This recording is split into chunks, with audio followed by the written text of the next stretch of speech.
Louder!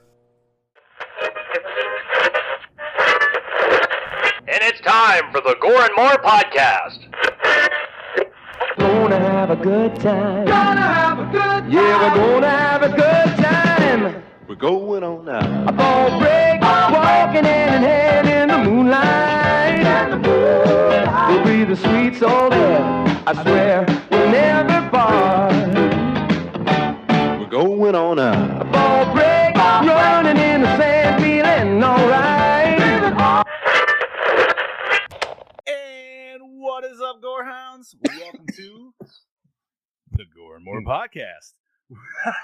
Them Scoops, excuse him. Sorry. But let's try it again. What's up, Gorehounds? Welcome to the Gore N More podcast. I am your Fluff Master Supreme, Mr. Big Johnny D, bringing this shit show in. Of course, I do not bring this shit show in alone. For with me, as always, are my tired brethren of watching this giallo film. Amen. I don't even have anything funny to say about that. I'm just going to speak the truth. Yeah, So, man, bro. today is, it's gonna be May 2nd, 2/20. Very nice. 2022. Very nice. Yeah, what's up? What's up, Heather? What's up, Charles? Welcome. Well, we have a interesting an episode, I'll just say. Yeah, we have an episode. It's a doozy. It'll be a doozy. It'll be a doozy. Maybe in a good way, maybe in a bad. We'll see. We're gonna keep it fun. We're gonna keep it fun though. That's all that fucking matters, right? We're gonna laugh. So before we talk about what we are here to talk about today, I sense something. You guys sense that? It feels weird. I'm sensing it too. It almost feels like there's something coming My through, eighth but sense I'm is not really sure what it is. is Oh coming my God, it's a variant. Thank you, Variant Steve. Very nice. All right. There's more of me. Right? Oh. It's not always you causing all the mischief. You just have to deal with it. By the way, that is very appropriate considering that this week is the release of the Multiverse of Madness. Oh my God. And Yes, I cannot wait. I gotta try to is. sneak my family into the theater. Yeah, I somehow gotta try this and do weekend. the same. Yeah, I'm not even gonna have a chance to go watch it this weekend. You're gonna have to stay off your phone for a week. Yep, I have my Right? ticket for Thursday at 5:35. So as soon as I get out of work, I don't have time. It sucks because Ooh, I can probably go Friday. Friday is the wife's birthday, and we've already got plans for Friday night. Well, she doesn't Saturday- want to go for her birthday. What the fuck, dude? She'd rather That's go what I would bowling. want. She'd rather go bowling and go out with all of her friends. So we're all doing that instead. Yeah, she My does wife want to would see it. totally rather be like, let's go to Doctor Strange by ourselves. I'm like, Nah, she wants to go out and do something fun because we haven't actually went to do a out. I mean, for her Doctor birthday in a long Strange time. is fun. Just saying, but You're not wrong. And then Saturday, my daughter, she bowls in a league, so Saturday's like the awards ceremony, whatever. And then of course Sunday's Mother's Day. yeah, oh that's shit, true. is that Sunday So, already? That is Sunday. So Damn. Gore N More PSA to anybody going to be listening on this stuff. Remember, your mama's this coming up Sundays. Yes. All right, but before we get into this shit, we're going to talk about what the fuck we did. So, Chad Daddy, you want to start us off there, homie? Yeah. So, this weekend was a nice weather-wise weekend here. So we went out. They have this big flea market not too far from us. So we went there, took the kids, got a few things. And I actually got the hardback edition of the first volume of the Ultimates for $10. Oh, nice. Yeah. So and that goes for it originally listed for 30, but you really can't find it for under 50 anywhere. So I got a pretty good deal on it. Nice. And yesterday just kind of finally broke into the last few boxes of stuff that we haven't unpacked yet, just to see what all we want to keep and donate. I'd say we probably donated almost as much, if not more, than we kept.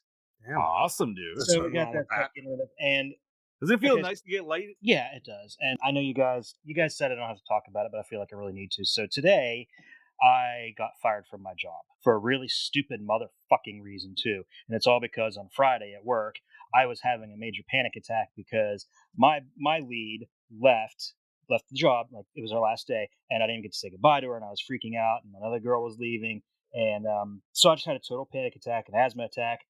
The one girl that left, I had to use her albuterol inhaler because I forgot mine at home. I usually don't take it to work. And they saw that in security footage, and they said, well, it's a prescription drug. You're fired. wow. And I'm That's tough. fucking livid. I hate to ask, like, was she mad about it, or was it? Oh, she's more- absolutely pissed. She's not mad that I used it. She's absolutely pissed. Oh, that I left my job. no. That's why I just. Yeah, she's fucking and furious. I even hate asking that, honestly, but you know what I mean. Like, I feel like it's Right, a viable yeah. question. Yeah, she's but- fucking pissed. Really? That sucks, dude. I'm sorry, man. I'm sorry to hear that. Sorry, yeah, terrible. So yeah, I'm back into the job market. Yay me. Hey man, you know what, dude? And I know not to try to like throw that like positivity bullshit, but that's just me. But like they always say, dude, sometimes when one door closes, dude, another one opens, and that other one. Right. Hope to God, man, it might be something that 1,000 times better that you never knew. I hope so. And honest to God, that place has really been. We know we've been wearing on you. We've been with you for a long time. Yeah, it's been going. So you know what, man? You might have needed this, dude. Most of us, everybody's unhappy there. I know a lot of people are either looking for jobs, interviewed for other jobs, got other jobs, and are just waiting to leave. But yeah, I mean, it sucks. And I texted my coworkers and said, "Hey, it was nice working with you." And I told them, and they're like, "We are fucking pissed." Like they're so pissed. Yeah, that sucks, dude. It's terrible. Yeah, it is what it is. So I'll just file for unemployment. Maybe tomorrow morning I'll get on there and get that taken care of, and then just start looking for jobs and see what comes up. You'll find something better, man. Something better come up. Yes, will come along. You know what I mean? And if it's not the next job, maybe it'll be the job after that. You know what I mean? But you might just need like a stepping stool to something a little better. But yeah. And I'm a firm believer in everything happens for a fucking reason. You know what I mean? So yeah, it may be the universe is looking out for you because you never know. That's true, man. You never know. Like I really hope so because we just bought this house. So yeah. And right, dude. That's what I'm saying, man. You never know. Maybe you'll luck out, find something even fucking closer that you would have never guessed because you never you know what I mean? Like sometimes even when you're getting pissed off in a situation, you still never necessarily look because your situation's good enough to where. You know what I mean? I get it, dude. Trust me. I've been there myself. So, but hey, man, this is what we're all here for, man. Venting, therapy, and having some good times. So, bad, yes, sir. 1,000,000%. So, it's still on you, buddy. So, whatever you want to go with. So, yeah, thanks, guys. We'll just move it on along to Scuba Steve over here. No problem, buddy. Well, I had a pretty chill week. Didn't really do much but work. I did have an issue here at home that kind of almost threw me over the edge. I almost had like a breakdown type thing. So 2 weeks ago, my daughter was standing at the front door and my dog ran out to go pee because they hadn't taken him out yet. So he took it upon himself to push himself between the door and my daughter, run outside to go pee. Well, we have a leash law. Your dog has to be on a leash. Okay. One of the neighbors was walking her dog. Well, Toby was running full sprint and bumped into her, knocked her down. She had some scrapes on her knees. Nothing big. Dogs didn't interact with each other. Toby ran and peed and came back inside. Okay. So she went back to the front office, told the front office that my dog attacked her dog. Nobody helped her up. Mind you, my son helped her up, offered to help her bandage her knees and clean them off with peroxide, and she declined. So the office was like, hey, she just wants an apology. I don't know this lady. I've never met her. So I'm standing outside, a buddy of mine, and this was on this past Wednesday. See her outside and I was like, should I go apologize? And, it was another neighbor and my friend. And they're like, yeah, you should probably go apologize to her. I'm like, all right, so I'm going to be the bigger man. I'm going to go apologize. All right. So I go walk up to her and Chris introduces us and I was like, my dog's the one that knocked you down, and I just want to apologize. My son told me what happened, and she goes, let me stop you right there. That was your son? I said, yes, ma'am. Well, your son's a piece of shit. He didn't help me up, this and that. And she starts talking, and I'm like, ma'am, like, maybe he didn't help you up right away because he was in shock that this occurred, but he did help you up. I know he helped you up. Everybody told me he helped you up. Then she starts talking shit about my daughter and about how my daughter should have closed the door, this and that. And I'm just being the bigger person and I'm apologizing. So then she makes the comment that she's going to make sure that the office makes me get rid of my dog. And I said, well, ma'am, they can't make me get rid of him because he's an emotional support animal. I have paperwork on him. I actually have a prescription for him from my doctor. So she flips her shit. Well, I'll make them get rid of him, blah, blah, blah, this and that. I'm like, well, ma'am, it's against the law. Like, you can't make me get rid, like, nobody can make me get rid of him. So she goes to the office the next morning and she is yelling at the manager of the apartment complex that she wants those papers. Well, she can't have them because it's against the law. She cannot have those papers. And they tell her no. So what does she do? She goes down to animal control, tells animal control that my dog bit her. What? Yes. So animal control shows up to my door Thursday. It's about 6:30 in the afternoon. Shows up, knocks on my door, and they give me all these citations and stuff for him not being on the leash. And I'm like, well, it wasn't purposely, like it was an accident. Like this happened. They're like, well, you can explain it in court. So now I have to go to court. Toby had to be on a 10-day ban, quarantine, because he may have had rabies and he bit somebody, even though he didn't bite anybody. But where she fucked up was she did not report it until 7 days later. So I took Toby to animal control to be quarantined on Friday, picked him up this morning. He was super happy to be home. I was super happy to have my pup back. And so that was that bullshit with that stupid cunt. Pardon my language. God damn, but yeah, dude. so and she was a total Karen about the whole thing, man. Total fucking Karen. You know what I mean? Like I understand that my kid's fucked up, and I understand, but I'm apologizing to you. I'm being the bigger person. I'm asking you, how can I make this right? You want to sit there and berate me and berate my kids? She's lucky I didn't go off on her. My friend Chris actually did go off on her because when she was like, oh, and he had his teeth around my dog's neck, and Chris was like, I've known that dog. That dog does not do that. He is not at all vicious. He sees cats outside, stray cats. He won't chase them because he doesn't give a fuck. He wanted to go outside and pee. She was walking her dog in my hallway. She doesn't live in this building. Why the fuck are you in my hallway to begin with? Like walking your in dog. a hallway? Yeah. Oh, I thought this was like out on the sidewalk or something. That's what I was. I was in our hallway. Way off base. Yeah, no. It was in our hallway right here in front of my house. Yeah. Oh, dude, so he's literally just trying to get the fuck outside. Yeah. Clearly. Yeah. Jesus Christ. Yeah. I thought it was like, okay, this is my head, is like, he hops out your front side door, whatever the fuck, dude, and she's just walking down the sidewalk. Yeah, That's what I It's yeah. just like dopey dog, like just runs through. You know what I mean? Like, yeah, no. So I picked him up today. He was super happy to see me. Whatever. So hopefully that situation's over. I have a feeling she's gonna try to sue me, which I'm okay with because what are you gonna get? I don't have no fucking money. Good luck to you, lady. What the fuck is she gonna do? She can't prove, like. There's no bite marks. There's, you know what I mean? Yeah, and there wasn't. She had scratches on her knees, and she said, "Oh well, the swelling's gone down by now." And I'm like, "Lady, those aren't even fucking like deep scratches. It's like when you skin your knee when you're a kid. Like, come on." Like, as someone who's been bit by a dog, you'll know. Yeah, she's got nothing. She's got nothing. So, if we do go to court, though, I'm gonna countersue the fuck out of her for emotional shit because I had to be without my emotional. I don't mean to laugh, dog. but that's also fucking dude. I'm serious because he's my emotional support dog for my depression. Fair enough. You kicked up my depression, and I almost did something crazy. You can't Steve's prove that, emotional support homies. Yeah, those are my emotional support homies. I tell them all the time. But no, so then Friday, I just worked at the bar, had a good time. And then Saturday, I got up to go look at a house because I want to get the fuck out of these apartments. Went and looked at a house, 3-bedroom house. Yeah, I would do it. Kids and that shit. That way the dogs have a backyard to run to. Don't have to worry about fucking stupid ass neighbors or anything. Then Saturday night, the woman and I dressed up and went to a costume party. A friend of mine was saw that you guys look fucking. That's Thank you.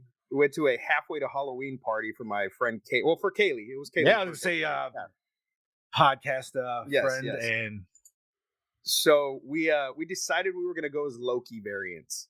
Which so the cool thing was we didn't know how the other was gonna dress. So I pieced together my costume. She pieced together her costume. And when she came to pick me up, it was kind of like the whole like prom night reveal thing. You know what I mean? So we were like, awesome. Like I loved her costume. Her costume was great. She loved my costume. So we had a good time. And then Sunday, I didn't really do much. I just kind of hung out, cleaned, did some laundry, and went to go see my grandma for a little bit. And then jumped on her podcast or her stream on Twitch for mental health. And that was it. And now I'm here with you boys. I know I went on a little long. Sorry about that. Bobo, what you got? Well, my weekend were not as eventful. Worked last week, of course, and then this weekend, me and my lady, we basically kind of spent the weekend in, Pennsylvania. We went to Peddler's Village on Saturday, went and had some dinner, walked around there, just kind of chilling out, getting the atmospheric vibes. And then Sunday we were in New Hope. We took a friend of mine and we went and all had lunch, and I went and bought some new old Fangoria magazines that were in good condition from the comic shop. And exactly. And then just hung out and chilled and had dinner, and that was it. That was literally the extent of my weekend. It was basically a chill out, go enjoy, and that was it. And then I got to sit through this thing that we are about to talk about. Thing. And This thing, he says. This thing. Wow. I do not apologize. I will not apologize, just like I don't apologize for me being me. So this thing that we sat through, that's all I'm going to say. John? Yeah, buddy. So that's all I got to say about that. That's all I got to say about that. I didn't do really too much this weekend at all. I actually worked. I soaked up some overtime because we still have some open overtime. It is literally the most boring job in the joint. It's literally inspecting chain for the amount I'm making is well, it's honestly stupid not to do it. So Fair enough. Mm-hmm. Let's just say when you're making almost, well, let's just say we're making $50 an hour just looking at chain. You know what I mean? How can you say no? With that being said, just worked. Had my niece's birthday. Yes, her birthday was Saturday, but her party was yesterday, and she turned 13. So good luck to my sister and brother-in-law.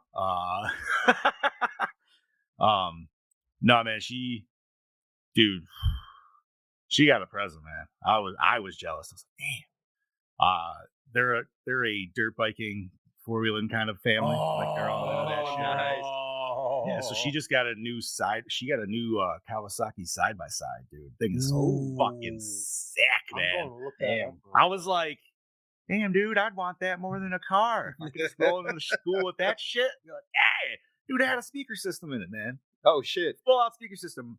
My sister-in-law came out jamming, dude, to some like fucking hip hop birthday song, dude. It was pretty dope. Oh, dude. What? Yo, I'm just looking that up. I had motherfucker, I want that. Wait, which one were you looking at? I just looked up the Kawasaki side by side. It's the Kawasaki side by side. It's the Terex, I believe it was. It's like red and black. It's really it's sharp, dude, and it's a fast one, man. Yeah, but it's nice. I'm sending it to you guys real quick. Bob's just having orgasms over the fucking mic, so don't mind that. For you audio listeners out there. I need some juice. But other than that, the rest of the weekend, I did the nice dad thing. My wife and I teamed up, tackled the yard for the first time for the spring. Felt good. She likes her and I fight over mowing.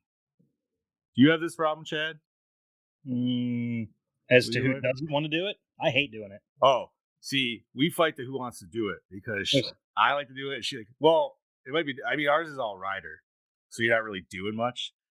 But yeah, man, like she'll get mad if I'm like, I'll try to like steal the lawnmower. She's like, no, you weed eat. I'm like, God damn it, that's actual work. Like, you know, I don't know if it's the Mexican in me or what, but I love cutting grass. Bro, it's fun, man. With a push mower too. Like there is nothing more relaxing. No. You know what it is? Because it's the smell, right?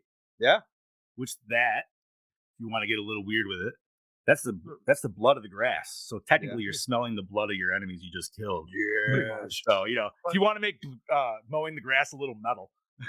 No, you want to know what it also is? Well, for me, it's the fact that I'm cleaning up the yard. Because when you see it long, it's like janky looking. You clean it up and it's like, yo, that is some especially if you spend all day, you know what I mean? You tighten it up, and then you get to sit on the back porch, dude, and just kind of take it in, and you're like, yeah, fuck yeah, dude. And then you look at your neighbors, because then your neighbors are like, and it's always that too, man. Like, who's gonna cut first? Because then you get that like, oh fuck, now I gotta cut because his lawn's gonna look good and mine's gonna look like shit. So, keep each other on toes. I'm not a father, but I get it. You don't have to be a dad, dude. That's just like, you know what I mean? Like, that's just definitely like dad mode just works that a lot more, at least in my opinion. It's more of the like, and I'm not nuts about like, I'm not going like hash crazy, you know what I mean? Like some of the guys do, where they're just like, yo, man, I need that checkered pattern on my lawn. Nah, dude, I don't give a shit that much, man. As long as it's just clean. I want nice straight lines. Right. And I was mowing around the pool a couple weeks away from opening that, man. I cannot fucking wait. Hell yeah, dude. But all right, we've talked enough about what's actually happened in the week, but we're gonna talk about what we are here to talk about today. And Scuba, you weren't here last week. I was not. You could do the honors. All right, so today we are talking about 1975's Deep Red, released March 7th. So deep. Yeah. Plot rundown. One night, musician Marcus Daly, looking up from the street below, witnesses the brutal axe murder of a woman in her apartment. Racing to the scene, Marcus just manages to miss the perpetrator. Or does he? As he takes on the role of amateur sleuth, like they do in all of these fucking movies, Marcus finds himself ensnared in a bizarre web of murder and mystery, where nothing is what it seems and nothing is horror. Right. Directed by... Can I just say, Bruno did it better 2 weeks ago. But We don't talk about Bruno. We can't talk about Bruno. No. All right. Directed by Dario Argento, Phenomenon Opera. Written by Dario Argento, The Sect, The Wax Mask, Bernardino Zapponi, Down the Ancient Stairs, Plot of Fear. Produced by Salvatore Argento, Four Flies on Grey Velvet, Probability 0. Bobby, it's your turn. Let's go. Well, seems pretty simple this week. So, David Hemmings, Barbarella and Gladiator as Marcus Daly. Daria Nicolodi, Shock, Inferno as Gianna Brazil. Close enough. Whatever. Gabrielle Lavia, Beyond the Door, Inferno as Carlo Mangiello. Close enough. Fucking Christ. Jesus Christ. Maca Mero. Deadly. Shut up. Isn't that what you get in like coffee or something? Maca. That's Maca tea, right? Yeah, That's what my kids call my grandma. They call her Maca. Maca. So in other words, Steve's grandma, right here. Maca is in the movie. Deadly Circuit, for those I loved, as Helga Ullman. It's a hell of a last name. Eros Pagni. Nest of Vipers. Whatever. Shut up. This is killing me. He's Italian and he massacres these names. Sweet Tea as Police Souped Cal Cacabrini. Close enough. Juliana Calandra. There you go. Calabrini. I'm calling it Calabrese. Fuck it. There is definitely whatever. Juliana Calandra. Hey, that's a bread company. Nesta Vipers. Jocks is Amanda Righty. Close enough. Amanda Spaghetti. Exactly. By the way, that's in case you didn't notice, that was also the name of an actress in the Friday the 13th remake. What's that? Yes, it was. Amanda Rigetti. Yeah. Mm-hmm. Was it? Yeah. She was at a show a couple weeks back that I was at. John. Clara, it was the Tinker? Yeah. Clara Calamad, I'm calling her that. The adulteress, Sicilian Uprising as Martha Mangelino. Close enough. That's as good as we're getting tonight, boys. Music by Giorgio Gasolini, Night of the Devils, 5 Women for the Killer, and also Goblin, Contamination and the Church. Cinematography by Luigi Cuvelier. New York Ripper, Flesh for Frankenstein, edited by Franco Fraticelli. I feel like we've done a lot of his movies just this past year. Yep. Secrets of an Earth's Blood Feud. Effects and makeup by Giovanni Morosi, did The Last Shark and Escape from the Bronx. Distributed in America by Howard Mahler Films. Runtime of 126 minutes in the Italian version. The international version, which we watched, runs 105 minutes. Thank God. Rated R. Budget was about $925,000, and it grossed about $629,000 in America. Not bad, I guess. In America, so that's worldwide it could do a little better. I'm assuming in Italy it possibly did better, maybe. Possibly. All I saw was the American take, and you know what? Since we're in general discussion, guys, you can tell I really don't care about a movie if I don't delve deep into it, and I just did not give a flying fuck about this movie. What? What are you talking about? So this classic horror film has absolutely no fucking horror in it. It started out with a really cool scene of a person just randomly getting stabbed on fucking Christmas, and then and then there were periods of people getting killed interspersed with scenes of absolutely fucking nothing. Some amateur detective work, which some fucking piano player decided to take it on himself to be an amateur detective. Again. Yeah. Again. I missed it the first time, so which I don't need to watch A Blade in the Dark. To be fair, Blade in the Dark did come after Deep Red, so Blade in the Dark technically was copying this. Well, that's what we said in the show notes. Remember? Right, we did. That Yeah, he, but he was inspired by Deep Red. I don't even know how to feel, but I almost feel like I like the other one better, and I don't know why. Like I have reason. That's saying something. I have no really reason saying to. Something. I don't know why. I mean, okay. All right. Wait. All right. So I think you know what it was. It's because Steve and I were on the same page, and every time you heard the name Bruno, you just fucking started jamming out. So I was just in good vibes regardless. I didn't get that. Actually, I still kept doing like this. I still kept singing it during this, just because I was thinking about the other movie. I was like, Bruno did this already. So there's only a few things. I know this might be a weird one for me to say, but there was only a few things I liked about this movie, but that's not saying much. No, go ahead, man. The few things I liked was the plot. You're twist. allowed to like things. That's so fine. the plot twist that like came at the end, like okay, but at the same time it was also. But was it really a twist? They kind of gave it to you right away with her in the mirror. Like you definitely did not. There's no way you didn't see that. Which I rewound just to make sure that I saw that. Oh yeah, it was there, and I was like, okay, it's a chick. And then I also did like the kills. Again, still not saying much though, but they were a little different than some of the other films. They had a little bit more variety in this movie. That's kind of it. There really wasn't much snoozed. But there was too much artsy shit. What was with the extreme close-ups on like a table full of fucking toys and the killer's eye putting on mascara and eyeliner? So, okay. I'm so glad you brought that up. First of all, every time that scene came up, I just was like, brown eye. Brown eyed girl. That is just my attention span and humor. So I was getting there was supposed to be some kind of like throwback to the Christmas ornaments and shit because so there was that weird little like rag doll that had needles in it, and that looked like what that little kid was wearing around his neck almost. Yeah. When they did the flashback at the end. I don't understand the baby, but I feel like, and my wife noted this, so I have to give her credit, but like, so for some reason, there's just obsession with dolls in these movies.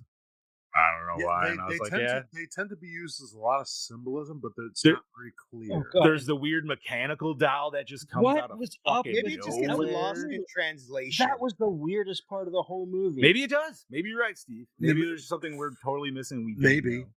And that's but the problem is nobody has still explained it 40 years after these movies have been made. Not that I've seen. Fucking motive. What was her fucking motive? Like, I think she was just crazy. I think that's what they're trying. I think that's the point they were trying to drive home at the end when it said, it showed her husband over saying, I'm gonna call the hospital. You need to get back to the hospital. So okay, but what kept her sane the entire time that until the fucking psychic told her you're gonna kill again? Like, did it just I just think that's all it was. I think because she was afraid the psychic was going to out her, she ended up killing the psychic. Because she went to go kill the psychic, which she probably would have only personally done, the dipshit that we got to follow the rest of this movie ended up seeing her. So now it's a whole like, oh no, everybody that's involved. Yeah, you got to this tie asshole. Right. So it wasn't necessarily supposed to be a killing spree as so much that it turned into one. Once again, this is a fucking mystery thriller. This is not horror to me by any means. To me either, man. I mean, there was nothing in it that made it horror. I did dig like the whole like killer looking like the bad guy from Dick Tracy. What was it? The Face or something like that. I can't remember. Yeah. That was cool. Like I dug that vibe. I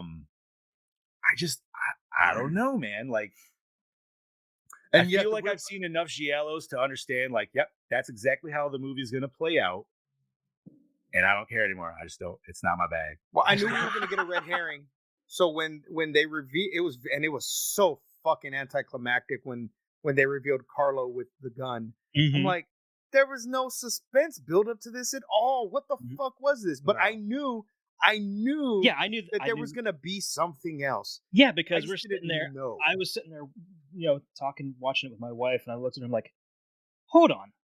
That doesn't make any sense. Carla couldn't have been the killer. She said, why not? I said, because he was on the fucking street drunk when the psychic was killed. There's no way it could have been him. She's like, well, they could have killed her before. I'm like, no, they heard her screaming and everything. obviously they do go back to that, but yeah, they shot that so you would definitely know he was there. But the funny thing is, it was like, just right, those two characters in the scene. the You know what I funny mean? part is, right after I explained that to her, it showed the fucking what's his face walking down the street, and it just suddenly hits him. He's like, "Wait a minute!" I'm like, "See, Yeah. he just realized it too." Yeah, all fucking late. It was just, but both reveals were so anticlimactic. Yeah. Like it was just kind of like, oh, okay, cool. It also felt like it was a thing of like bad timing.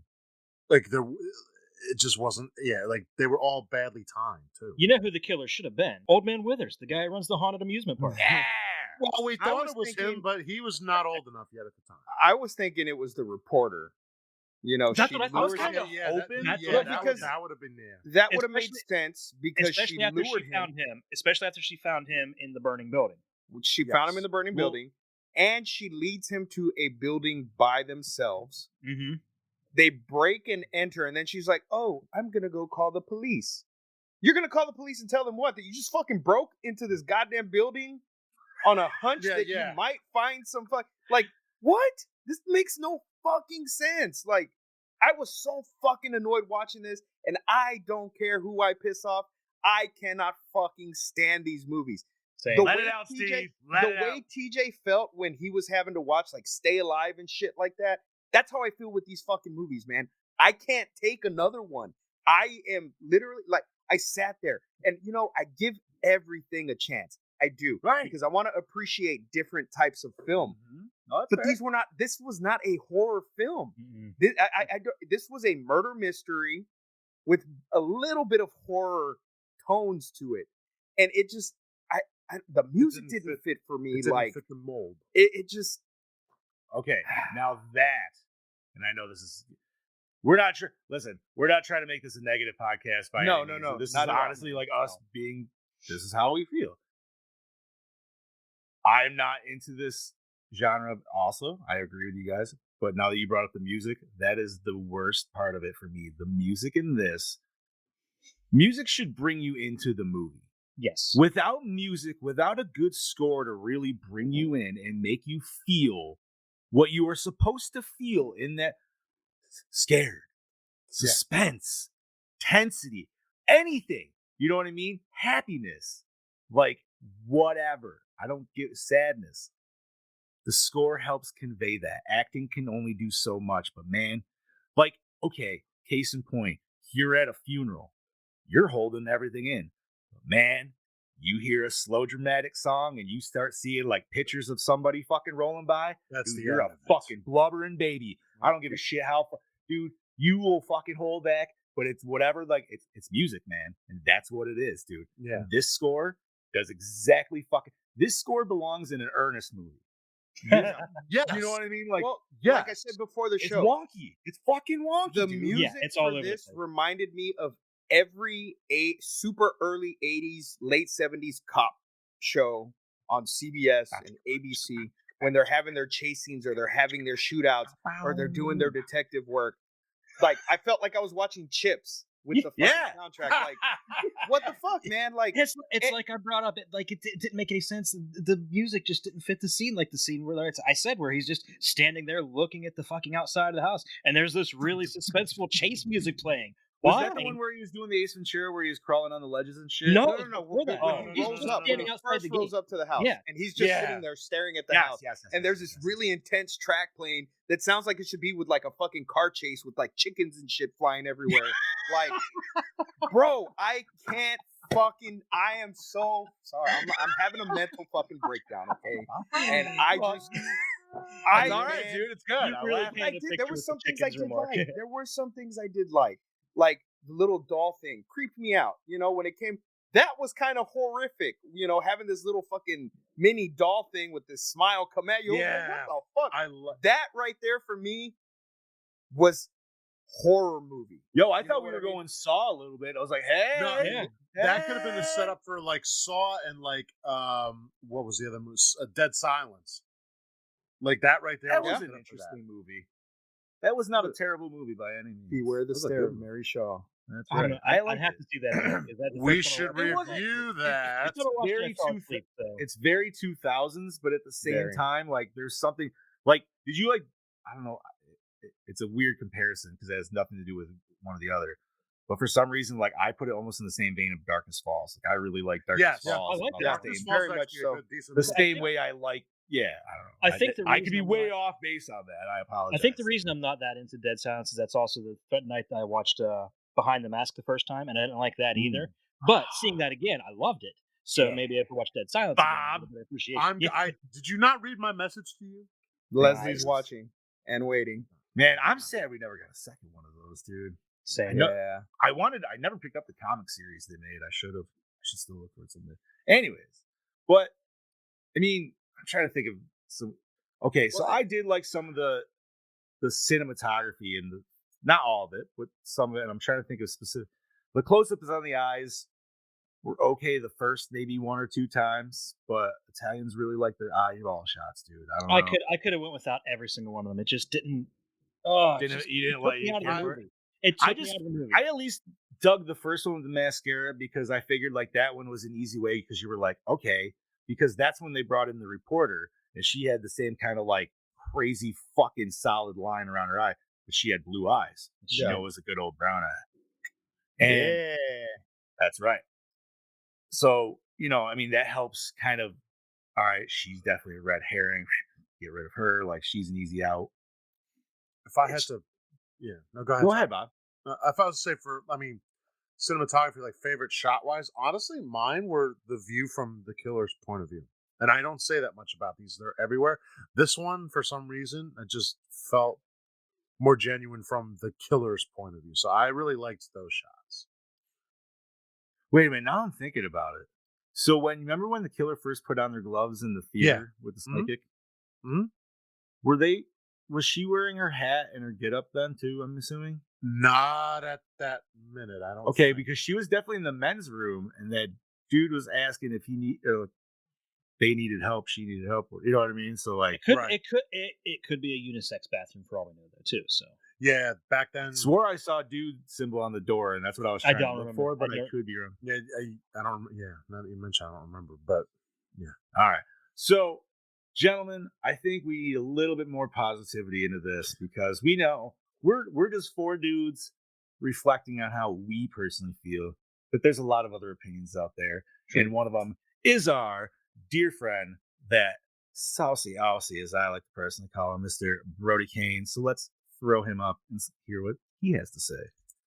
Dude, that's all well and good, boys, but Katie's cutting in. Snip fucking snip. Well, howdy fucking doody there, gentlemen. It is I, your DKB here, back for another episode of Gore N More, and this week I'm here to talk to you about the granddaddy of Jello masterpieces, and that is Deep Red. So to me, this is Mr. Argento's masterpiece. This is my favourite film of his.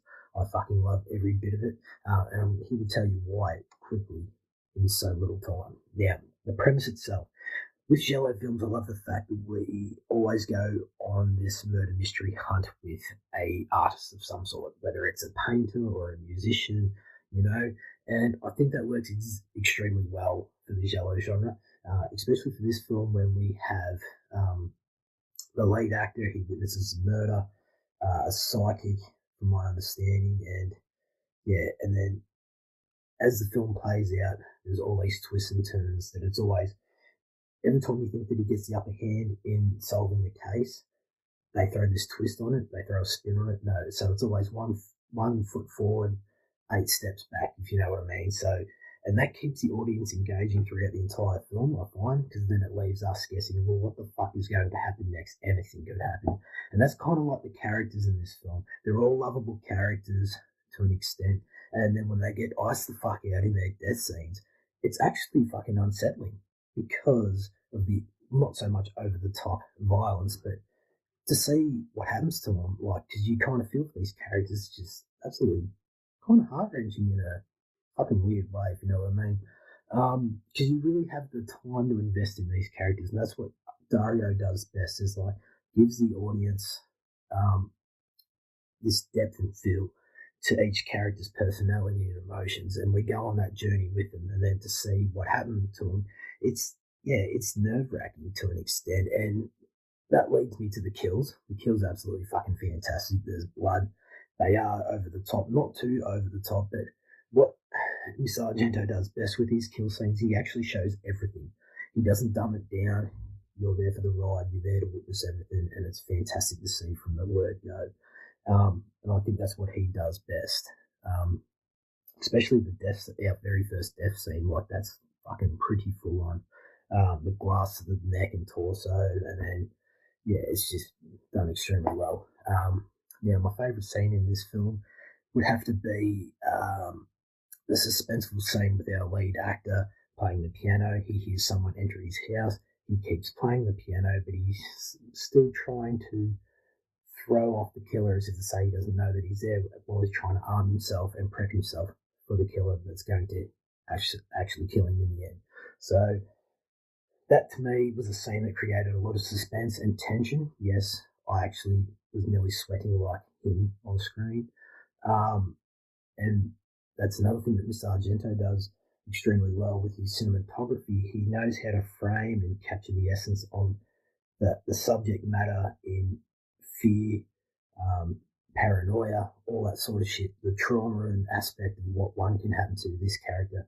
And he does it extremely well. I love that. Everything about it, the lighting, the sound.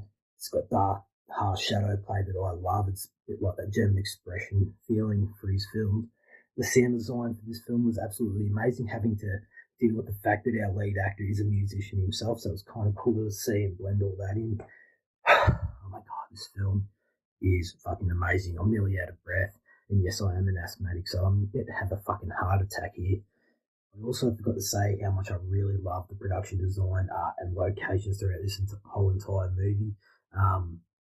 And I also love the fact that this film was able to inspire a lot of filmmakers even today. You can't tell me that James Wan wasn't inspired by Miss Argento, especially with his latest film, *Malignant*, with the leather glove. Even his previous film, *Saw*, with Billy the Puppet and the puppet in this film. I mean, that's only one of many fucking filmmakers that this film has inspired. I mean, I could go on talking about how great this film is for fucking days, but I will finish it up there, gentlemen, and say that I'm going to have to give Dario Argento's Deep Red a 5 out of 5. Yes, that's right, a 5 out of fucking 5. I love this film so fucking much. Anywho, this is your DKB signing out. I look forward to hearing what you gentlemen have to say about this film, and I'll catch you next week. Cheers. I love you, Brody. Oh, bro. I love you. I'm not going to fault him. I'm not going to fault him for giving it a 5 because I'm glad I gave Maniac Cop. loves it. I gave Maniac Cop 2 a 5. So you know what, man? Listen. Maniac Cop 2 is a 5, though. I mean, this yes, it is. right here, and I'm so glad Brody came in. Now, Brody came in with something that I did not expect him to come in with a full 5. But hey, man, it's Brody's score. We count it regardless. You know what I mean? It doesn't matter. It's one of his favorites. That's how Brody feels, and that's what upset me the most. I know this was the DKB's favorite film. He's been telling this for fucking weeks since we've been covering this shit. So I kind of went in really, really, really, really wanting to enjoy this film because I love Brody's opinions, dude. And a lot of times we all agree with Brody. You know what I mean? Like, depending on the movie, we're all on the same page. Yeah. This one, clearly, we're not. But that's what fucking makes the world go round, isn't it? Like, we all watched the same movie, and here we are, and we both came off completely. This was Texas Chainsaw 2. You guys loved it. I hated it for the exact same fucking reasons. You know what I mean? Like, it's just, sometimes I love that Brody loves it, dude. You know what I mean? I'm glad. If you can enjoy it, please enjoy. Yeah, you know, and I loved hearing him talk about it because you get the other side and you get to see what he loved about it. And granted, if you know, because we all know how I feel about it, I still respect his opinion on it because, like I said, we don't all like the same things. No, and that's fine. And you know, my taste is a lot more lowbrow than the films we've been watching. You know, we're simple, gritty, dirty, bloody titties. So we love the old like USA Up All Night kind of movies. Oh, so you know something? Yeah. So I want Monster Vision, dude. Give me Monster Vision. I can say I think I could say this as a Up All Night had Rhonda Shear. I think I could say this as a comparison. we like us four guys right here, or most. Like, listen, we're burgers and fries. We want the goods. We want that good meal. There's other people who want to branch out and be like, I want, fucking squid for breakfast. That's not really going to do it for us. You know what I mean? You're Like, Italian. They're all about the calamari. It's a funny thing. But no, I'm not. I'm remember we're talking about. It's a funny thing you mentioned.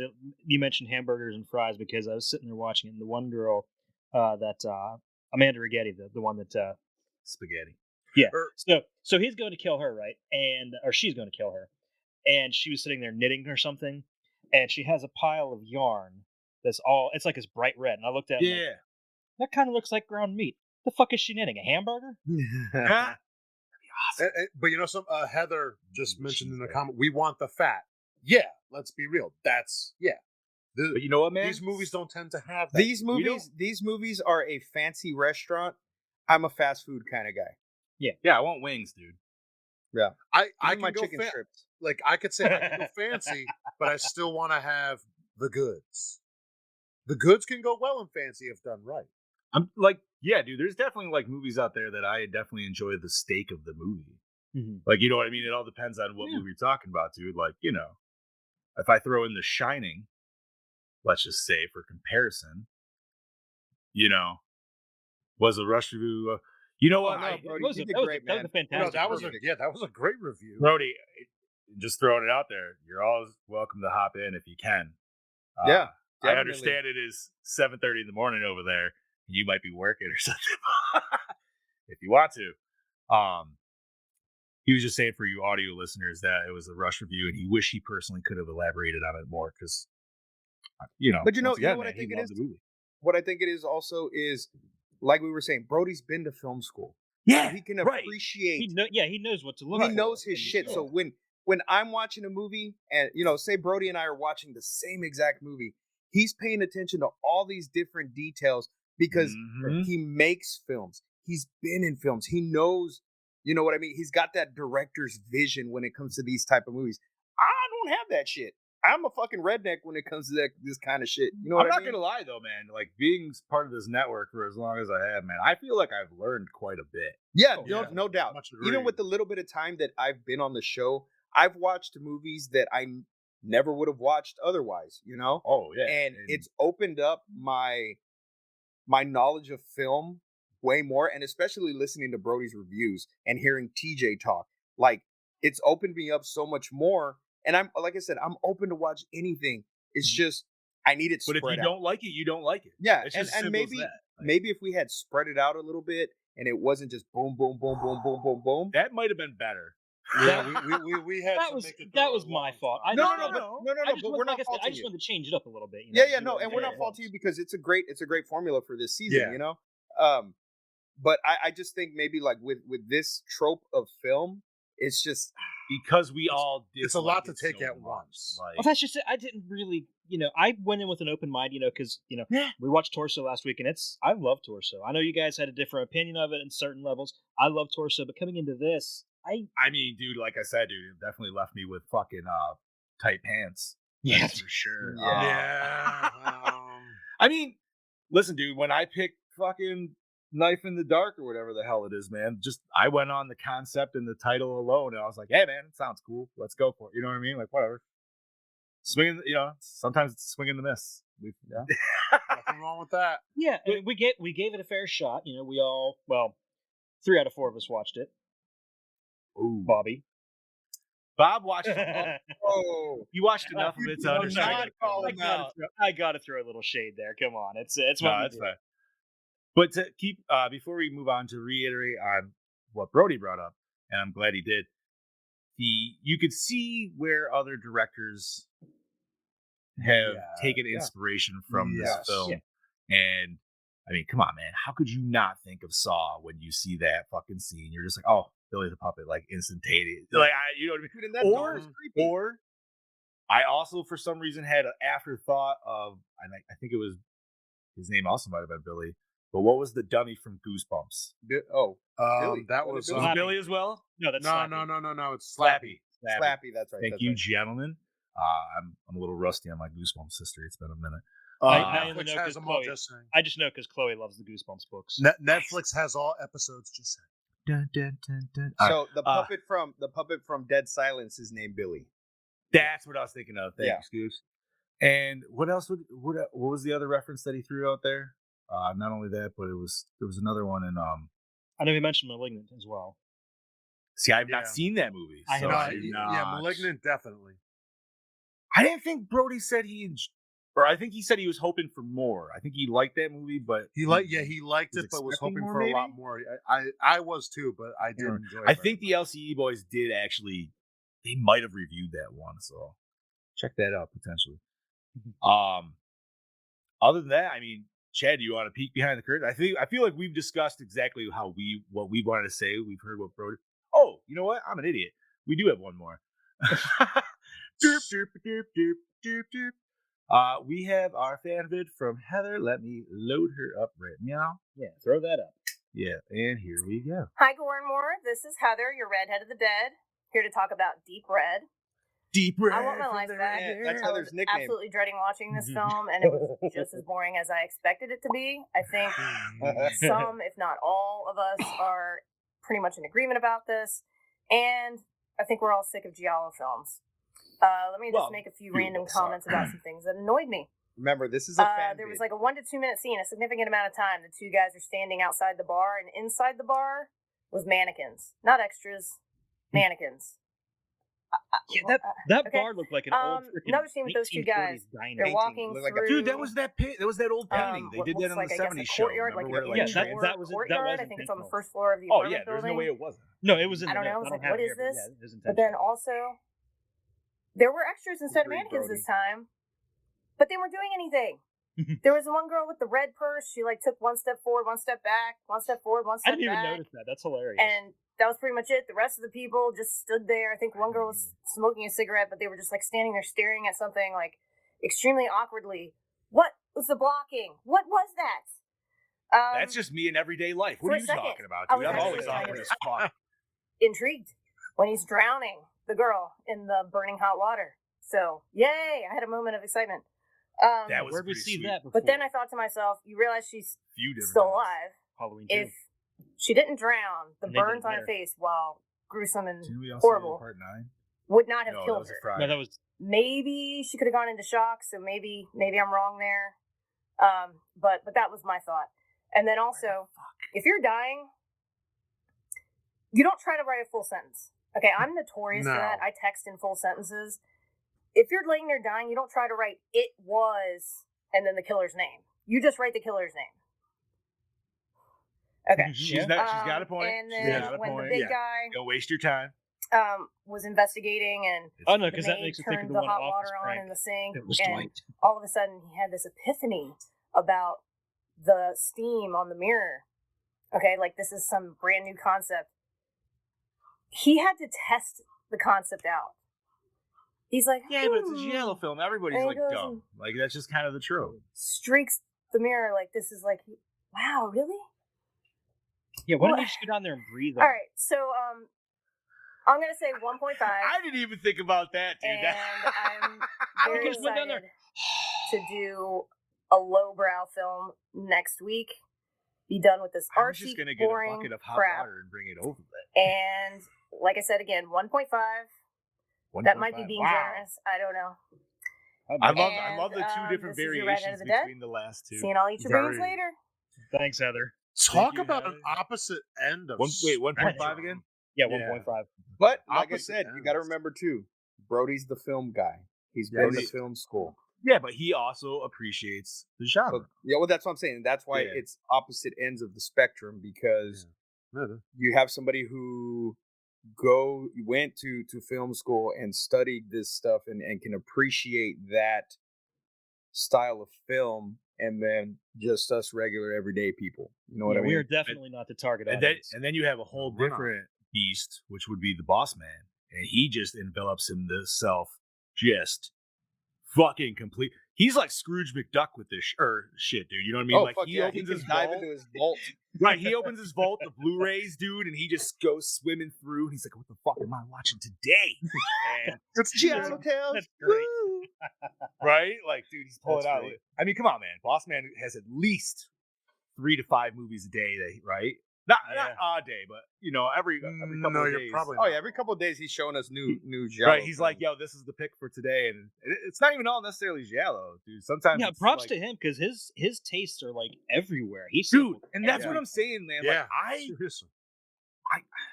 I'm almost a little jealous, dude, because I don't have Yeah. that big of a gene. Like, dare I say, I don't know cinephile. I don't know if that's a bad term. Oh, You it's know not what a I bad mean? term, but that's definitely not what I am. That's No. I'm saying Boss Man. yeah, I know what you mean. I know what you mean. Yeah, like, I'm that's just saying, definitely him, like- but that's not. Like, he is into film just so much more than I could ever be. Dude. Yeah. Or any of us probably. I'm not trying to speak for you gentlemen by any means. That's why he's the boss man. Or the pod boss, I should say. But Chad Daddy, shall we take a peek? All right, let's take a look. So, I didn't realize how co-writer deep we're long. co-writer Bernardino Zapponi said the inspiration behind the murder scenes came from him and Argento thinking of painful injuries that the audience could relate to. Basically, not everyone knows the pain of being shot by a gun, but everyone has at some point accidentally struck furniture or been scalded by hot water. I actually find that part really interesting. That is Like, true. that is really cool that they tried to make all the murders based around something that everybody's experienced. I think that's the first time where I've actually heard, well, maybe not, but for like something of this nature of a film where they come out and say, we wanted to make them a little more practical as like you've experienced this. This is just the extreme of that experience. Basically. I love that. Yeah. I like that a lot, dude. That's a really cool take. I like Nice. So the close-up shots of the killer's hands clad in black leather gloves are actually Argento himself. Aha! Those are some Okay. crazy zipper gloves. They were cool looking. I like them. I feel like it needs a zipper leather mask. Those are like Where'd you get that from? those are like racing gloves, Right? like you're driving a Formula One racing car. Or dominatrix gloves, dude. Or Just dominatrix zippers gloves. everywhere. No, dominatrix gloves would be all the way up here With a whip in the hand. with a whip. Well, I mean, I guess depends on where you're going with the dom stuff. I mean, if she's going proctal, then maybe, but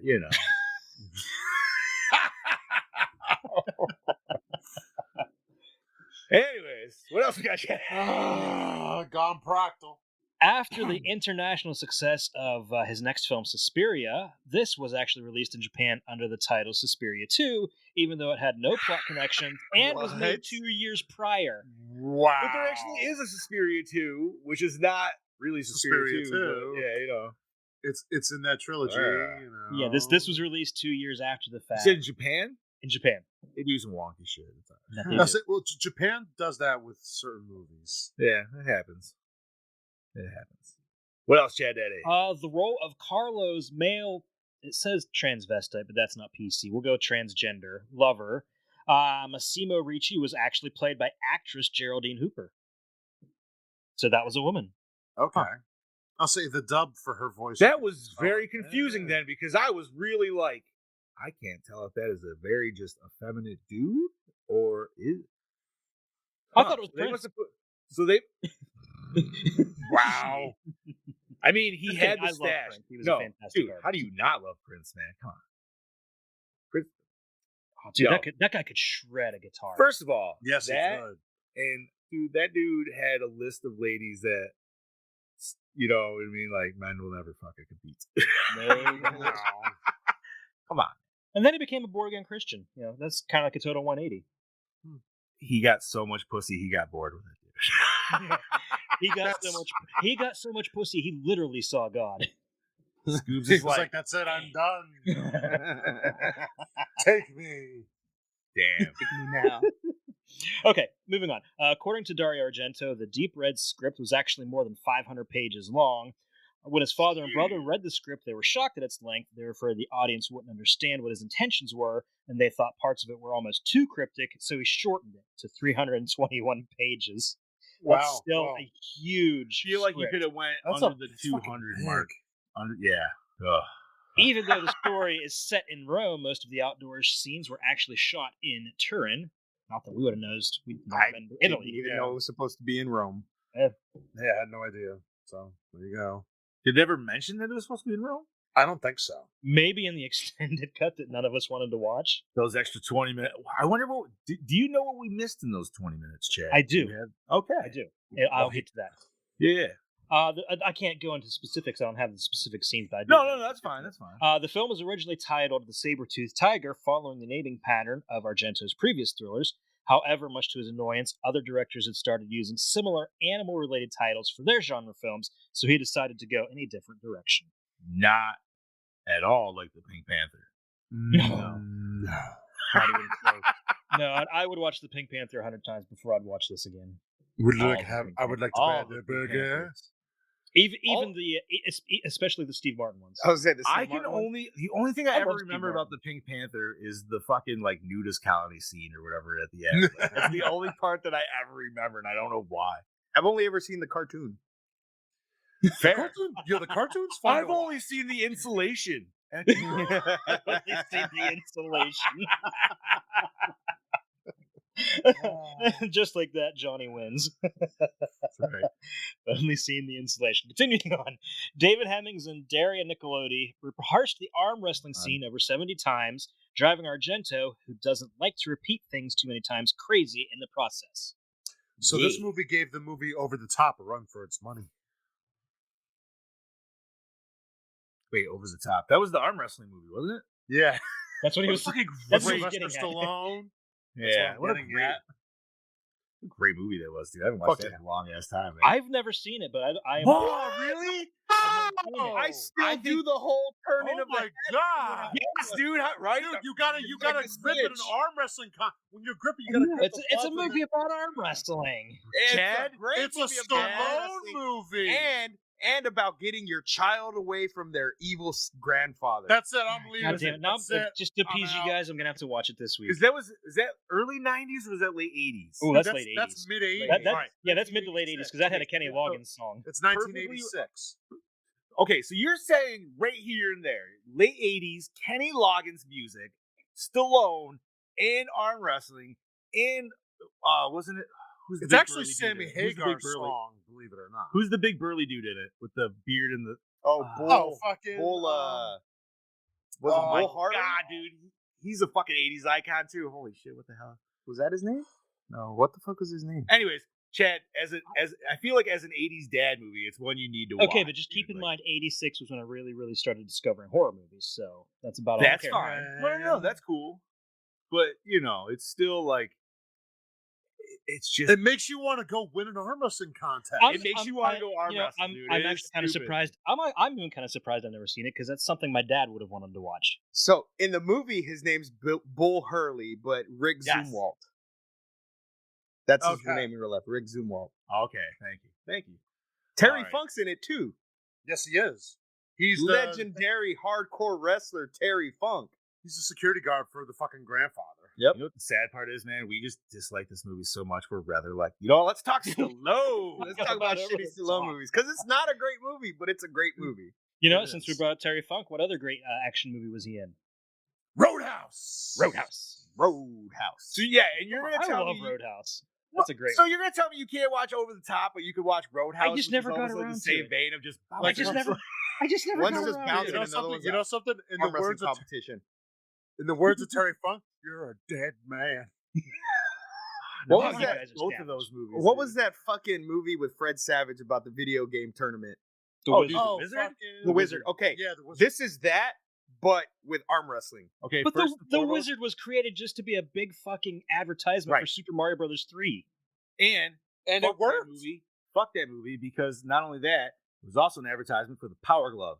And the Power Glove never did any of that cool fucking shit that did movie not. fucking said it did. It did not, but I still had one. And you wanted one. You wanted one.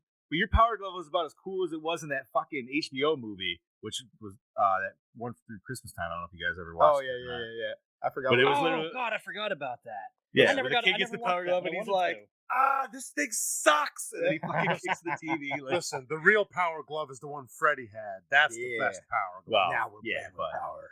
All right. Thanks for bringing it back to horror, Bob. Chad, Daddy, what else we got in this shit? We're at hour 7. This is the first film to star Dario Argento's longtime partner, Daria Nicolodi. She would appear in, if not play significant roles in his next 5 films until their relationship ended. Ooh, all right. The photo of Carol, Marcus's ex-girlfriend, is Argento's own former girlfriend, Marilu Tolo. She was one of the stars of his previous film, The 5 Days, in 1973. So he just casting his ladies up in these films. That's how you got another. Probably how he's getting them ladies. That's Y'all got to roll for you. Okay, so the original Italian version is over 120 minutes long. Most U.S. versions remove 22 minutes worth of footage, including most of the graphic violence, all the humorous scenes. Wait, what?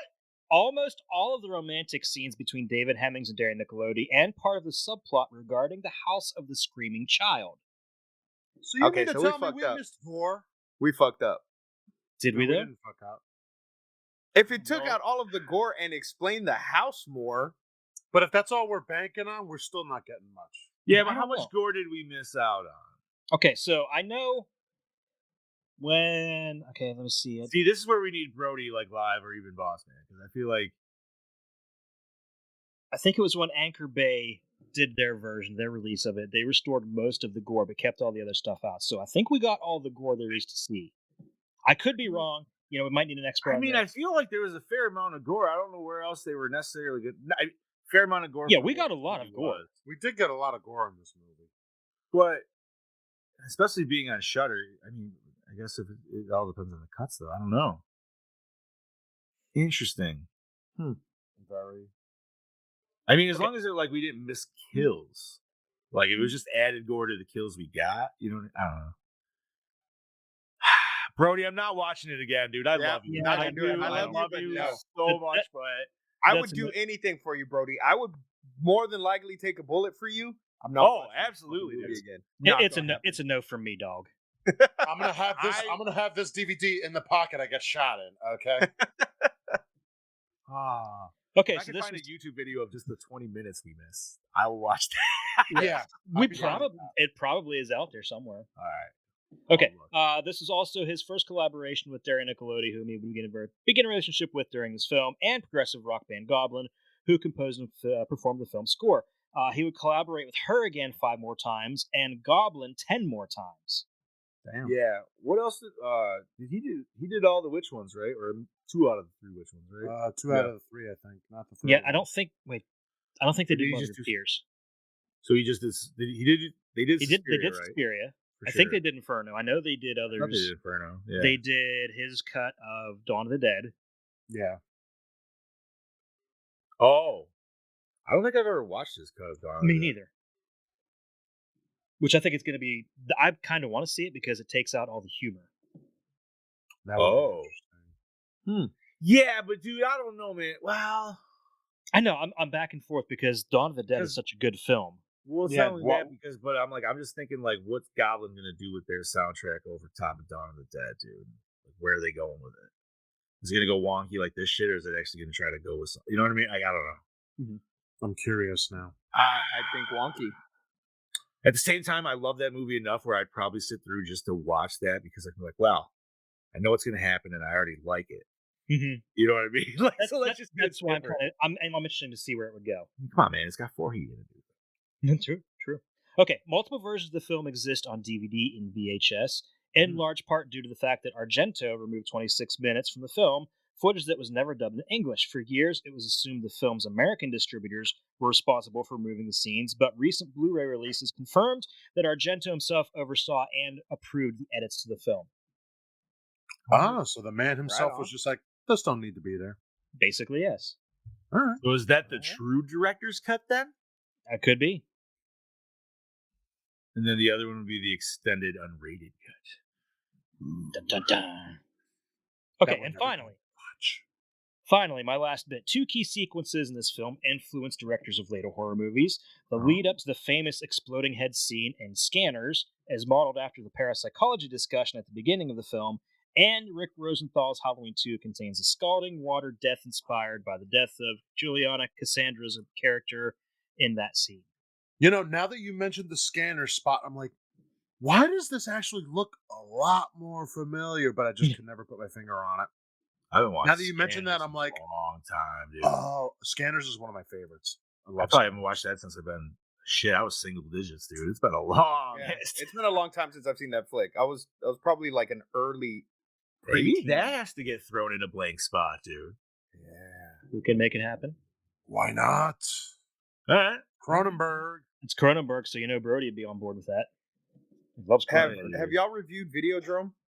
No.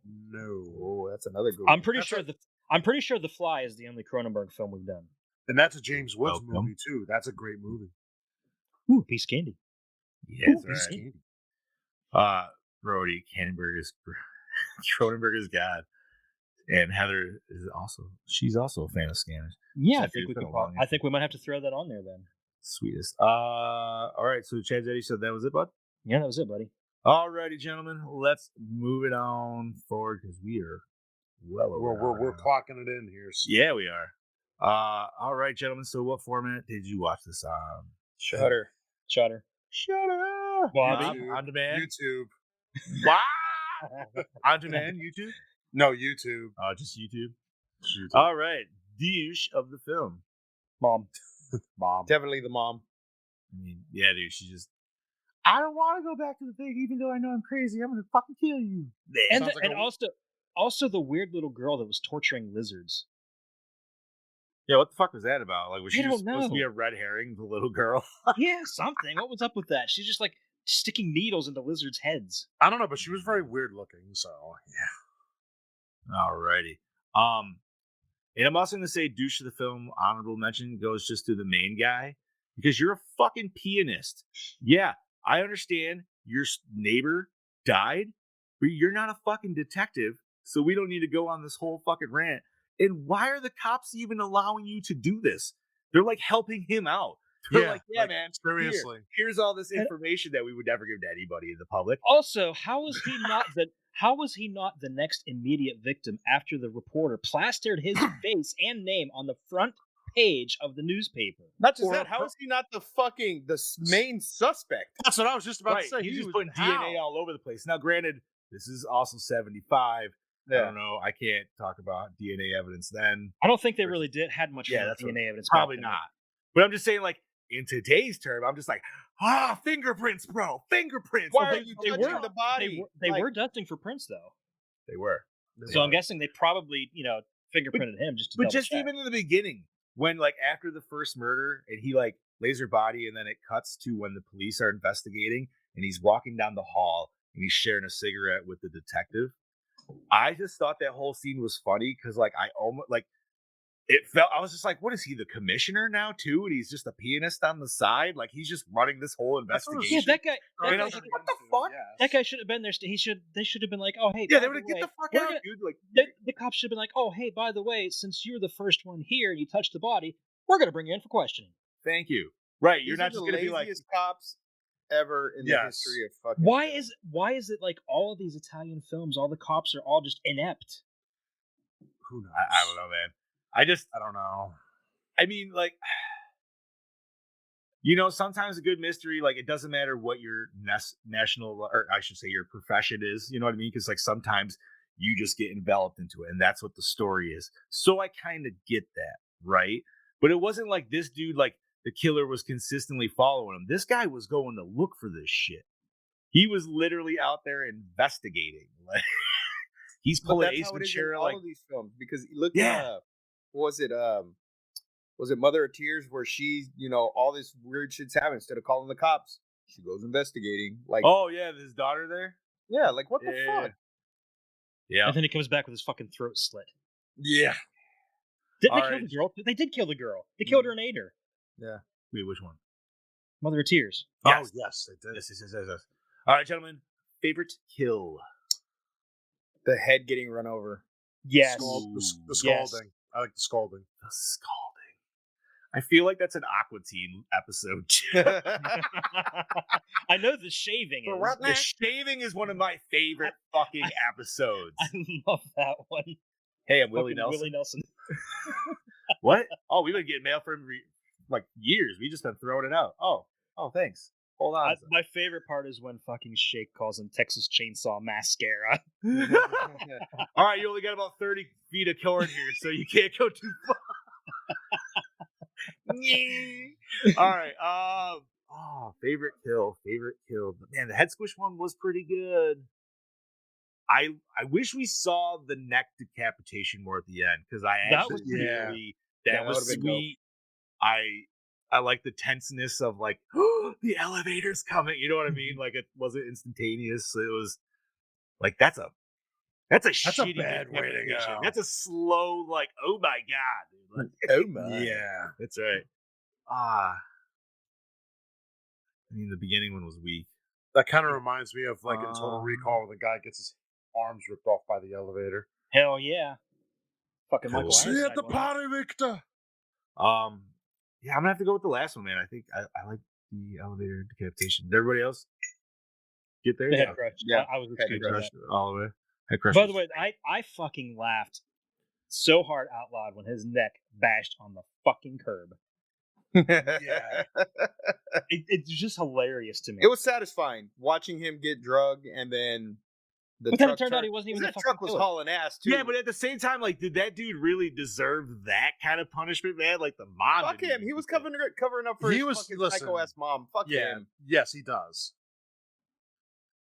I mean, dude, he was damaged as a kid. You know what I mean, dude? Like, I was just waiting for that stuff to just fall out of the back of the truck and impale him the whole time. Right? That like some fucking Final Destination shit. But now, man, we got a whole like drag scene, dude, which was nasty. All right, you know what? That kind of leads us to best scene, and I'm gonna have to almost go with that one. Was the whole drag scene? Yeah, for me. Yeah. Oh, with runner up, the Seinfeld but not Seinfeld take on him pretending to be an architect. Because the wife and I both looked at each other and said at the same time, "Who the fuck is he? Art Vandelay?" Like, I gotta give my possible best scene to the accidental and what the fuck impalement of the bird on the knitting needle. Yeah, made no sense. That could also go for best kill. Honestly, I wouldn't be opposed to that. Because it looked like, what the fuck was that? Honestly, favorite scene would be when the dummy's coming out of the room towards the guy, because that to me was one of the few moments of that was one of the few moments of horror. I agree with Bobby on that one. That was probably it for me. Okay. Mechanical, yeah, that was a creepy. That was a good one too. I almost wanted like weapons in it or something, or like a bomb. I don't fucking know, dude. A bomb. I don't know. I know it doesn't fit the movie, I feel like a bomb and a dummy. That's like a Batman kind of thing. That's like a Batman villain. Fucking Joker setting off fucking all bombs. Listen, man, this guy was already like sneaking around on fucking ledges and shit, so he's trying to be Batman, but he's definitely not Batman. I am Batman. And he's working with the police. Ah, shit. You guys. Well, no, the police are working with him. Oh, I still got to sit down and watch The Batman. It's out now. You got 3 hours. 3 hours. Yeah, I love Steve and I are saying, boy, it's good, but you just need that 3 hours. Man. All right. So, did the opening scene hook you in? Actually, the opening scene of the strange murder did, but then it went straight to that weird freaking discussion in the auditorium that kind of removed me from the movie. I'm not going to lie, and I hate to bring this even up because I know we're all going to go on this rant, but I'm going to have to say no. And the only reason why, because as soon as I saw the shoes, I was just like, oh, that isn't cream. That isn't cream. Why didn't I think of that? That was as soon as I the saw same fucking thing. Why didn't I think of that? You and I are running on one fucking brain cell. Oh, dude, you like... sons of bitches. I should have did not think of that at all. Oh, hey, Smiling Octopus is here. Hey, it's my girlfriend. Oh, Betty's in. Oh, fuck. Yeah, opening scene for me was I don't know. It was just typical Giello opening scene, I guess. I don't fucking know. Some weird murder. Not really. My girlfriend said you guys are great. Much love. Oh, you guys. Thank you. She does. She's awesome. Yeah. That makes we love you too. All right. Did everybody say, Bob? How'd you feel? Yeah. Not really. No, yeah. No. It was so it did, but like you said, it just then it went to that scene like in the hall, and it was just kind of like, okay, what the fuck's going on? Why are we talking to a psychic? Yeah, like, is she gonna have like more of a role in this? Is this where Wyatt's she definitely did not special powers? I was kind of hoping for a transfer of psychics, like we'd be like, oh, this one got murdered, and so we need to get the young and up and coming psychic to come in. What is this? Like, you know what I mean? Like, what is this fucking South Park? No, I don't know, man. I just was hoping maybe you would kind of go with that whole like trope the whole way because I was like, all right, I'm into it, and then it didn't, and I was like, God damn it, we got Bruno again, but it's not Bruno. So We can't talk about Bruno. I know. All right. So speaking of most attractive character, Probably the girl investigator who worked with the main guy. reporter. The reporter. She was cute. Yeah, she I was. thought she was. So Really I gotta awesome. say, out of all the Italian movies we watched, this is the one with the least amount of attractive women. No, unlike the last one we watched. Well, that's most specifically, but even like just all of them, dude. You know what I mean? Like they've all had a plethora of attractive women. This one just didn't. I don't know. Yeah, because even the kills, a lot of them were dude. Like you know what I mean? Like there weren't a lot of female kills like there has been in the other ones. So yeah, I'm gonna have to go reporter. Same. She wasn't hideous. I think it's just her and the psychic, right? And besides the mom, Yeah, I mean the mom was when she was younger. The mom when she was younger. Oh yeah. No. Listen. No. Listen. And those pictures. Listen. Right. Thank you, Chad. The pictures, and you know she's crazy. But as we all know as dudes, the crazy ones give the best sex. Yeah, you might need a knife under your pillow to save your ass. Yeah, That's and the then the risk next you're day gonna they take. boil your bunny. Yeah, dude. You know what I mean? You could Or wake up you know, one less what? kidney. Where's It's possible. where's the cat, honey? Oh, But yeah. you know, you might get choked a little bit. It's okay. Just don't tell anybody about it. All right. So, did the We already, source of the we mood? already discussed No. this. Hell no. No. Best No. song. Let me go None of for it. every angle. No. Yep. No. Let's just jump right down to favorite character. Was there any? Did you guys have any? I Favorite hated characters? everybody in this movie. Yeah, I love I the doll. The doll. The doll. You know what's was my favorite hilarious character. is I feel the same way, and Brody loved all the characters of this movie, and I'm just like, man, I did not enjoy it. I did not Yeah, connect. I think anybody I was did like, not have any Honestly, connection. if I only had to pick one, it would be the main guy, but only because he was the somehow main had, guy. he had free range to do shit, and nobody gave a crap. Maybe that's just it, though. Brody's probably only seen the Italian language version, the extended. Maybe that's makes. But you know what? The dub was really good on this one. Like It was. I actually enjoyed the dub, and that was one of the pluses I was gonna say. Yeah, for it was this actually movie. really one of my it was a pros. clean dub for It sure. was a very clean dub. It wasn't overdone. It was probably the best dubbing in one of these films that we've had so far. Correct. All right. Oh, what's up, Cam? How are Hey, you doing, Cam. buddy? Cameron. All right, welcome to the show. So yeah, I don't know, even I don't have one. I really don't. There's just And that's fair. I can't even think of anybody, honestly, man. Like, Then that means there's none. I mean, you know what? I guess what's his name's lover because he just seemed very concerned. So we'll go with that. How's that? Fuck it, why not? We're gonna go with Prince. We're gonna go with Redux Prince. He did have that stash. How did She you had guys, that stash. How did you guys not think of Prince when you saw that, but you thought of the fucking berries and cream kid? No, I mean, like, I'm not saying I did it. It was definitely like the stash, but at the same time, I was just more like really trying to think. I was like, dude, wait, is that a dude or a girl? Like, I don't know. Not that it matters either fucking way. It's just, the fact that I was wrong. Well, it was supposed to be a dude, though. That's just Right, but it was a woman playing a dude. So that's, Big Johnny D was just sitting there watching it and thinking, I have the most awkward boner right now. Yeah. It wasn't a fear boner, though. It was just, like, Fear boner. No, you weren't scare-roused. no, because there was no real horror going on in this one for me. So, all right, does it hold up? Actually, no, I'm sorry. Actually, that leads us to our next question. Was it scary? Fuck no. Not a bit. Not a My bit. sock drawer is scarier. Does it hold up The today? stock under my bed is scarier. The stiff one. Does it hold up today? This is for us. No.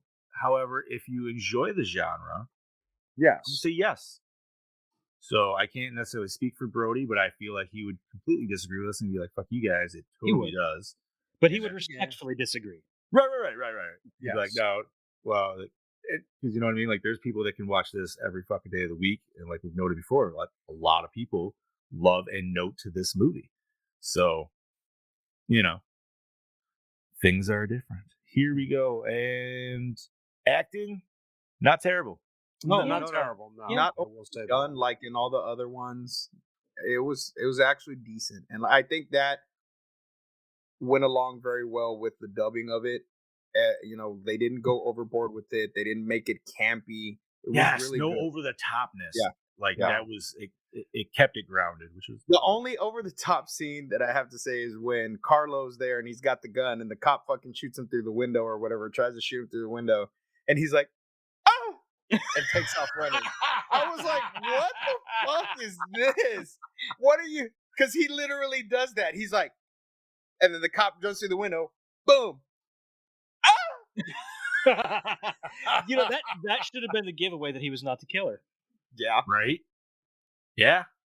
But no, we gotta have that whole drag scene. The way Scoop does it, I'm sorry, I can't get it out of my head now. It's like, oh fuck.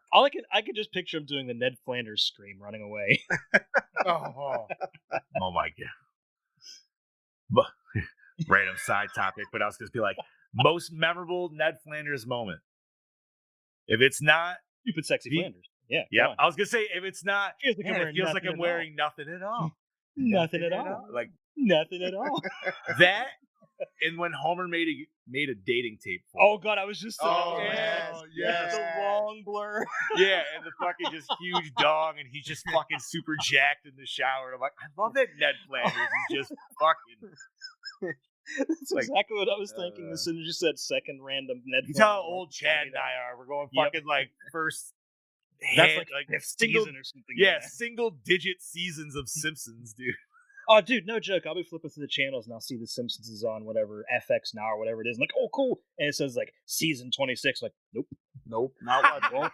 Nope, going right past. I'm out. All right, gentlemen, cinematography. Anything to write home on this one? Nothing. There was a lot of cool shots, man. There was a lot of cool shots. There was this one scene where I don't know, they're focused on like some other building or something, and then the camera just kind of like went down and went to like this other. I don't know. It was a really cool scene. I like the whole eye up close thing was just, I didn't like that, but there was a lot of cool shots in it, and the way that it was filmed, especially that diner or the bar or whatever it was. I did like the diner. Like the blocking on that was really cool because you felt, like you said, it's like that old painting where they show like that New York diner, and you have like Elvis and all these other people like sitting in the diner or whatever. Yeah, and that was the real life. I just like the way that looked. Like that was really cool. So the cinematography was pretty good. Like I gotta say, I'm surprised you guys, are even aware of that painting because I didn't know what it was when it was brought up in the notes, so I didn't even bother. Oh, really? Yeah, I have it on my wall. But like I said, I have the one with like Elvis and oh, see, I know which one you're talking about. Marilyn Monroe. Like I know the actual like OG one where there's just like there's like 3 or 2 gentlemen sitting with hats and there's a lady at the end.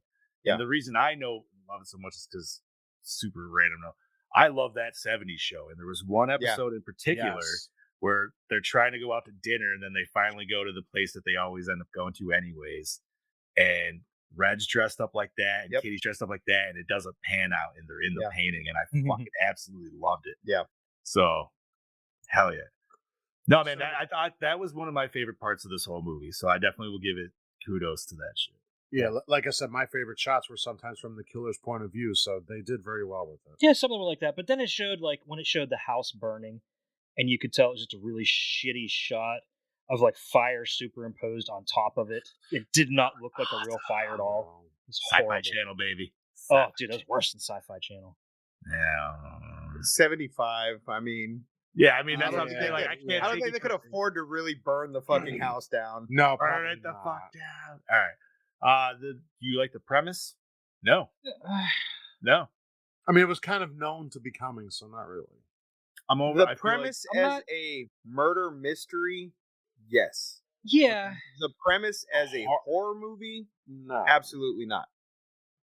Even though we did kind of say, well, it was kind of like Friday the 13th-ish where the mom was the killer and you know what I mean? But it just, I don't know. Even then, that's stretching.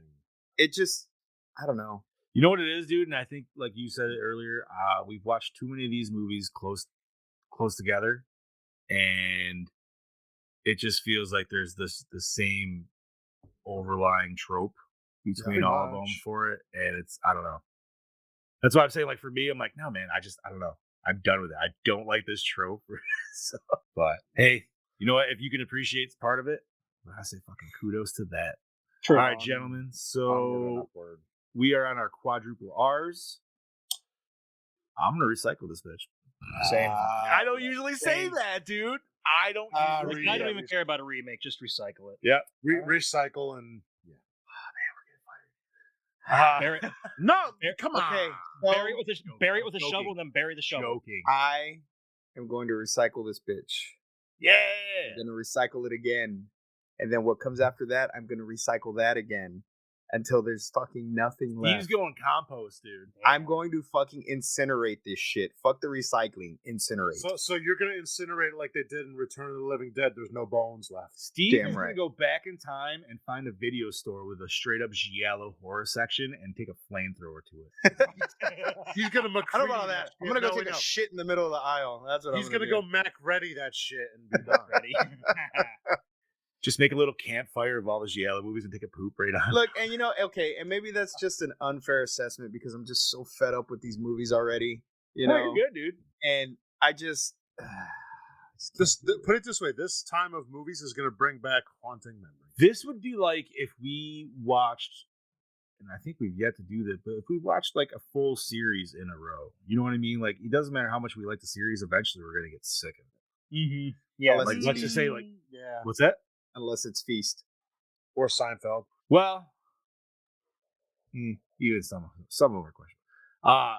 Feast, I haven't seen the third one, so I can't. You're right, I can't judge on that one. I was thinking more of like if we were going deeper, like let's say like Paranormal Activity. I'm gonna say like 4 out of the 6 are good. I would even just say. Well, you know what? I liked the first two. That was about it. The third one's my favorite, honestly. The third I one like is a the great marked one. ones. I thought the The third marked ones was predictable. fantastic. The I marked love ones that does one. not get enough credit because everybody's like, I gotta "Oh, go watch that." standalone. I it's I not a stopped fucking watching standalone. after 4. It's not a goddamn standalone at all. It brings it all the way fucking full circle, and it's fucking awesome. Now the 6th one is Poop Town, and I haven't watched Next of Kin yet. Next of I Kin got. was crap. I gotta go watch. Was it? the marked ones. crap on a fucking crap stick. Marked ones was good because it kind of started out almost like a superhero kind of thing at one point, dude. Like it was just like he's like, "Oh, I got powers and shit," and it was like, I don't know, it was cool. I gotta Man. go watch that. I Yeah, liked I it don't know, because it's it's very much like Hispanic, like super hardcore. I can get that, yeah. Hispanic. Dude, So I appreciate that we finally got like Bro, the some cool side shit. the Simon scene in that movie, dude, and then when the grandma's like, "No, you do not fuck with that shit," I'm like, like I was grandma's like, just telling that, sounds like the grandma. right? Grandma's like, "No, you don't fuck with demons. We're not doing this shit." You leave that shit out of my house. All right, gentlemen. So we recycle the shit. We need to rate this mother liquor. We got a 5 from Mr. Brody Kane. We have a 1.5 from Heather Redhead of the Dead. Chad Daddy, the Dark Lord. Want to start us off, homie? Judging by the number of times I was looking at my phone during this, I'm gonna give it a 1. Solid 1. All right, Mr. Scoobs. So while I did say I fucking just could not stand these types of films, Mm-hmm. I can see the way that this movie influenced other, directors and other things in films that we love. Good So call. I can't give it a 1 just on the simple principle that it influenced these other films that we love so much, even if it was just the slightest nod to this film. I'm not gonna go 1. I'm gonna go 2.5. Really? 1.5. Okay. Yeah. Wow. Yeah. Respectful. All right. Mr. Amone. I'm gonna agree with Heather and just 1.5. I really have nothing else to say about it. 1.5. And not to bite on Scuba's steez here, but I have to agree, man. Like, at least, and I'm glad Brody brought it up. I'm going to note it once again. You saw the connections on where future horror films kind of got their nods. So at least, like, maybe I didn't like the original source material, but maybe I like what came of it. Okay, So- but we're rating it based on our enjoyment of this film. Not No, after. right. And I'm still keeping that in mind. So I'm still giving it a 1.8. Still generous. Way too. Yeah, that's fine. I mean, like, I was almost going to go 2, but I'm just like, I really didn't enjoy enough to even keep it in the 2 category. But there was enough where the creepy doll, I like some of the kills. I dig the killer's look, like the simplistic just overcoat with the fucking hat. Made me want to watch Dick Tracy. You know, fucking change mine to a 1.5. Whatever. It's You know, the last 15 minutes of this movie, as anticlimactic as it was the best part of the movie. And usually we say, oh, the last 30 minutes or the whole third act. No, it was literally the last 15 minutes. And I know it was the last 15 minutes because I was watching it in my car and I touched my phone to see how much time I had left. Mm-hmm. All right, hold on. And that's when it started to get good. All right. So we're going to do Brody 5. Ed, you said you wanted a 1.5 now? Yeah, 1.5. 1.5 from Heather, 1.5 from Bobby. 2.5 from Scoobs, and you're 1.8. Mando with a 1.8. I almost just put in a 0.18. Oh my god. Damn. Dude, that would have been fucking super hard. That would have tanked the score. What, dude? We have not hit a movie where we've gotten under that. No. Who gave it a 0.4?